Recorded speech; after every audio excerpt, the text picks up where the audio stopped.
Amigos de Noticias de Hoy, sean muy bienvenidos. Estos son nuestros titulares. Biden acusa a Putin por primera vez de cometer un genocidio en la guerra en Ucrania.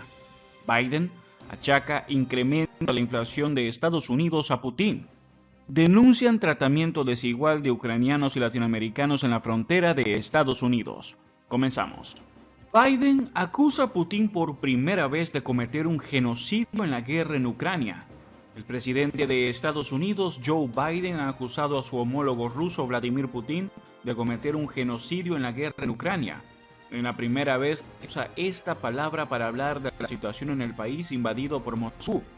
Sí, lo llamé un genocidio, dijo Biden a los periodistas que viajaron con él a Iowa, cuando le preguntaron sobre el término que usó en un discurso dado más temprano. Está cada vez más claro que Putin está simplemente tratando de borrar la idea misma de poder ser ucraniano, dijo el líder estadounidense. Biden aclaró que la última palabra la tendrían las cortes para determinar las acciones de Rusia en la ex República Soviética, que incluyen acusaciones sobre atrocidades cometidas contra civiles, constituyen un genocidio. Están saliendo más pruebas de las horribles cosas que los rusos han hecho en Ucrania, y vamos a saber cada vez más sobre la devastación, afirmó. Biden achaca incremento a la inflación de Estados Unidos a Putin. El incremento de los precios comenzó a manifestarse antes del inicio de la operación militar en Ucrania. La invasión de Putin a Ucrania ha hecho subir los precios de la gasolina y los alimentos en todo el mundo. El 70% del aumento de precios en marzo provino de la subida de precios de Putin. Estoy haciendo todo lo posible para reducir los precios y abordar el aumento de precios de Putin. Así lo expresó el presidente de Estados Unidos, Joe Biden, a través de su cuenta en Twitter. Recordó que como medida extraordinaria autorizó la liberación de 1 millón de barriles por día durante los próximos 6 meses de nuestra reserva estratégica de petróleo, y aseguró que más de 30 países acordaron liberar 60 millones de barriles adicionales. El secretario general de la OPEP, Mohamed Barkindo, advirtió este martes a Europa que no hay alternativa al petróleo ruso, que es imposible para la organización bombear semejantes cantidades de combustible. Barkindo rechazó los comentarios de los representantes europeos sobre la responsabilidad de la organización de garantizar el equilibrio en el mercado petrolero e indicó que la volatilidad actual en el mercado se debe a factores no fundamentales fuera del control de la OPEP, con lo que no se podría aumentar la producción del petróleo. Rusia exportó 5 millones de barriles diarios en el 2020. La mitad de esta cifra fue destinada a Europa. No queda claro quién podría asumir este vacío. El comunicado de prensa económica de la Oficina de Estadísticas Laborales de Estados Unidos alerta a un aumento del estilo de vida. El índice de todos los artículos siguen acelerándose, aumentando un 8,5% para los 12 meses que terminaron en marzo, el mayor aumento en 12 meses desde el periodo que terminó diciembre de 1981, detalla. Los costos de la energía, gasolina, crudo, electricidad y gas natural, se dispararon en febrero un 25,6%, liberados por el precio del crudo con un aumento del 43,6% interanual, mientras que el gas subió un 23,8% y los precios de los alimentos se incrementaron un 7,9%. Esto destaca que los precios ya estaban disparados antes del inicio de la operación militar rusa emprendida en Ucrania el pasado 24 de febrero. Denuncian tratamiento desigual de ucranianos y latinoamericanos en la frontera de Estados Unidos.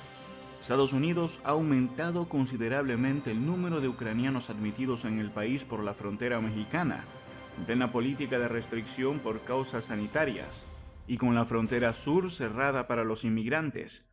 Washington anuncia que recibirá a 100,000 personas venidas de Ucrania. Tijuana se ha convertido repentinamente en una parada final para los ucranianos que huyen de la invasión rusa y llegan a la misma ciudad mexicana que miles de otros migrantes, en su mayoría centroamericanos, que piden ser tratados igual que los ucranianos que atraviesan la frontera.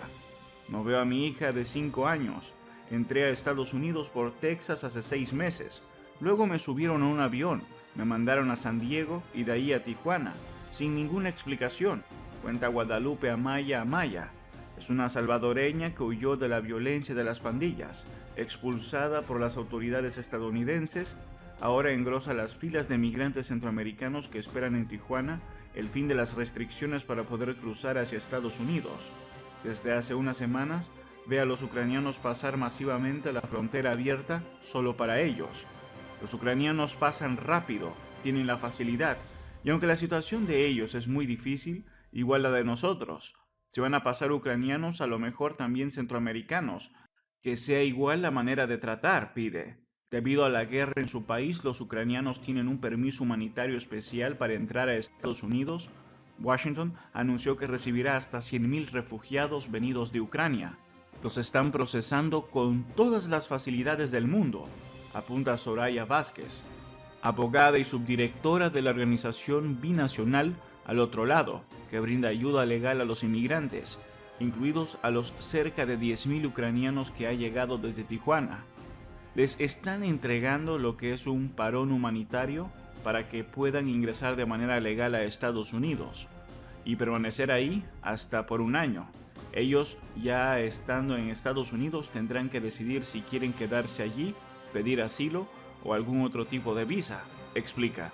Con el pretexto de la emergencia sanitaria por la COVID-19, la administración Trump puso en operación el Título 42 para expulsar expeditamente a inmigrantes venidos del sur. Bajo el gobierno de Biden esta política ha continuado, pero para los ucranianos se ha aplicado un régimen de excepción. Lo que observamos es que hay una política selectiva y que también estas medidas por las que cerraron la frontera y que tiene que ver con un tema de salud pública es una simulación. Antes de la pandemia había alrededor de 9.000 personas anotadas en esa famosa lista esperando cruzar a Estados Unidos. Esas personas están aquí desde entonces y no se les permite el ingreso a Estados Unidos con esa justificación por un tema de contagios. Y llegan todas estas personas que efectivamente están huyendo de una guerra y tienen el derecho, pero para ellos no se aplica esta norma de salud pública. Entonces sí vemos una cuestión racista, denuncia. Eso es todo por ahora. No olviden comentar y suscribirse. Hasta el próximo video.